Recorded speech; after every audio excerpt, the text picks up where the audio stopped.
গোয়ালপাড়া জেলায় অব্যাহত হাতি মানুষ সংঘাত। প্রতি রাতেই বুনো হাতির পাল খাদ্যের সন্ধানে ঢুকে পড়েছে জনবসতিতে। বুনো হাতির পাল শালি ধানের ক্ষেতে ঢুকে বিঘার পর বিঘা জমির ফসল নষ্ট করছে। জেলার কৃষ্ণায় মধ্য আঞ্চলিক বন বিভাগের শালপাড়া অঞ্চলে কালপানি ঘিলাজানি গ্রামে বুনো হাতির তাণ্ডবে ব্যাপক ক্ষতি হয়েছে। প্রায় 40টি বুনো হাতির পাল প্রায় 50 বিঘা ধান ক্ষেত নষ্ট করেছে।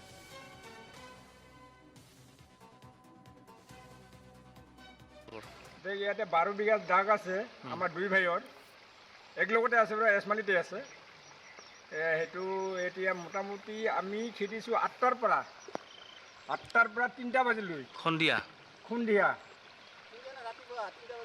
3টা বজাত তেতিয়া খেদি এই চাৰিওপিনে মানুহ তেতিয়া এই খেদি এইপিনে খেদে এইপিনে যায় কৰি কিনে এই 3টা বাজি ৰাতিপুৱা তেতিয়া উঠা পাইছোঁ। তাৰপিছত কিমানটা মান আছিল হাতী?